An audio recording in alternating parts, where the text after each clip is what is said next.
Hi everybody, it's Tatiana and today I'm coming to do a review of A Phoenix Must First Burn. This is a collection of 16 short stories by African-American authors and it was edited by Patrice Caldwell. I was sent this from Penguin Teen. I was contacted by a rep and requested to read and review it, give it an honest review. Now, I had initially intended to do this like a vlog style review, how Michael over at Michael Reads does his short story reviews, but for those of you who've been subscribed to me for a while, you know I'm a motor mouth, and by the time we got to 8 short stories, the vlog style video was already too long. So I was like, nope, not going to edit this and put this up and have a 30-40 minute video. The tag on the back says Beyonce's Lemonade meets Octavia Butler. So those of you who know me know I'm an Octavia Butler stan. You're already treading into dangerous territory by making that statement. However, I will say that for the most part, I like the stories in this short story collection. There were, of course, a few that didn't move me or sit well with me. I don't think I have read any of these authors. No, I've read Elizabeth Acevedo. I'm going to start with the biggest surprise for me in this short story collection, which just so happened to be the first short story in this collection, and that is the story that was written by A. Marie. And the titles, some of the titles for these short stories are just so damn long, but the title for this is When Life Hands You a Lemonade Fruit Bomb, and basically this is an alien invasion which equates to mass murder and mass panic, leads to these teens being selected to be part of this task force and sent to the planet where these aliens are believed to come from. And there are some other things that are put into the story that I don't want to spoil, but it goes from there, and you're learning more about what these teens are experiencing as they are on this planet, and some things go awry. This one, as far as I'm concerned, is the main one in the collection that is on brand with the Octavia Butler plug. The whole idea behind the story is very Butler brand and written very well. The introduction of, oh yeah, that's a spoiler. The subject of spiritual beliefs and prophecies fulfilled was awesome. So yeah, that was the biggest surprise for me out of this short story collection. The next story that I really liked that was kind of still on brand, it was Gilded, and that was by Elizabeth Acevedo, I believe. It's in the book. I didn't write it in my notes. And basically what this is about a plantation where the main slaves on the plantation are Latinx, and you have one character, the main character, who has the ability to manipulate metals and have them do her will, and as a result of that she's able to work faster than some of the other slaves, and she's also put in the position to be able to buy her freedom. In is brought a group of slaves that are brought over on a ship from Africa, and they have never experienced this before, and there's one teenager who's part of this new group of people who have come in, and he poses questions to the main character that she's never considered before because she's been born into this, she's been born into slavery. So the idea of freedom, the idea of she's supposed to belong to herself, not to someone else, is foreign to her, and it kind of derails some of her thinking and makes her think about what her goals are. And yeah, that's as much as I'm going to say about that. The next one that was a good story for me was The Rules of the Land by Alea Dawn Johnson. I've never heard of this chick before, but y'all, this story was so good. So good. It's got to do with religious beliefs, the deities that Africans believe in, and then as well as toxic relationships between adults and how those relationships affect their children, and that sometimes in order for the child to experience some kind of peace, they will go to some extremes that the adults would not prefer they go to. Not that they're necessarily damaging to the child, but, or in this case it's not damaging to the child, but she makes a decision to do something to help that her parents did not necessarily want to happen. It was such a beautiful story. I put in my notes that it's tragically beautiful, and it reminded me of Pan. Oh my gosh, why can't I talk? Reminded me of Pan's Labyrinth. The next one that I really enjoyed was The Goddess Provides by L.L. McKinney. My note says, I don't know who this author is, but I want to read more.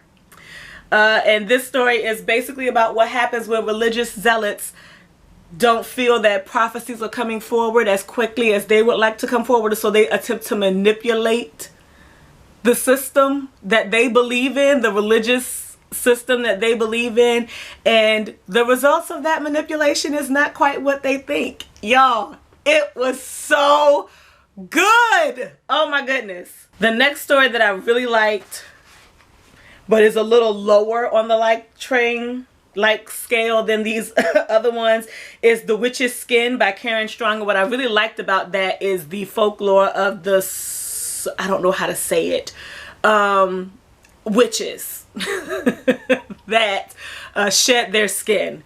And yeah, that's what I liked about that the most. And there's this whole patriarchal society that's been set up, and this mysterious mist that's surrounding the island, and so they've created their own society, and how the witch has integrated herself into this society and what her goals are.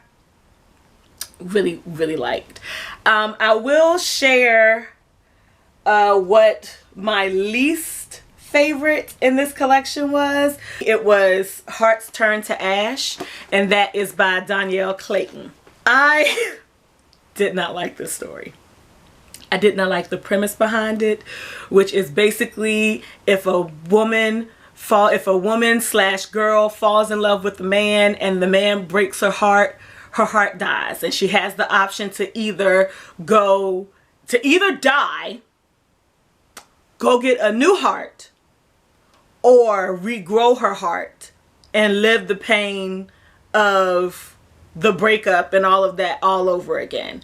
And I guess there's supposed to be something romantic about having this whole kismet situation where you have your soulmate, all this, that, and the third. It did not work for me. Another thing about the story that did not work for me is that there is a negative impact that it has for the male in that relationship, but we never know what that negative impact is.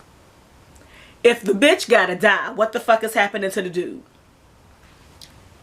That was my main issue with it, and basically if I ain't seeing it, it ain't happening. There was one story that was just okay. It was very obvious, and actually on the night that I read it, it was probably the best story for me to have read that night. And that one is called Mellie, and who was that by? Justina Ireland. It was very obvious. I don't know if it's because I've read a lot of books like that when I was younger, where there's this quest that a girl goes on, and along the way of the quest, the things that she's looking for, she actually meets, but she doesn't know that she's meeting the human form of whatever creature she's looking for.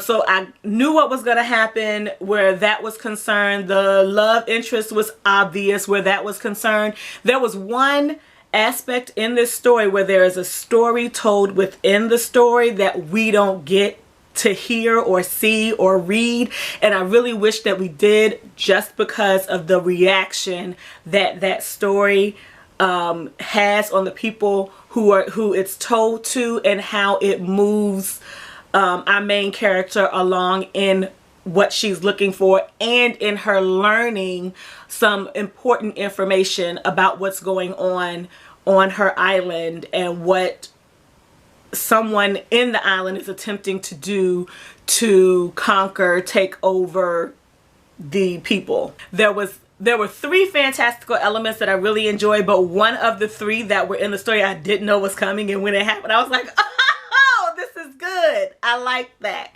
So yeah, that gives it a tick up. And again, the night that I read this was not a good night for me personally, and so it was just really good to be able to read a story and still know what's going on, but just enjoy the story. Those are really the only stories in the collection that really stood out to me. There are some other stories in the collection that aren't necessarily bad, but they just didn't stand out to me. And a lot of the stories that did not stand out to me were stories that had to do with love / romance. There are non-binary characters in these short stories, and most of the characters in the short stories are either female. The main characters are either female with non-binary love interests, or male love interest, or non-binary. So if that's something that is a good tick mark in the positive for you, then I would definitely look into it. Yeah, but for the most part, the other ones were just okay. I think this is a good way, if you have not read anything that's along the sci-fi line, this is a very good way to get put into that, because all of these stories are along the sci-fi / fantasy spectrum, with all of the things, all of the mini genres underneath that umbrella that can be included. And I thoroughly enjoyed the stories that I liked. The stories that I didn't like, I really didn't like them. Kiss the Sun by E.B. Zaboy.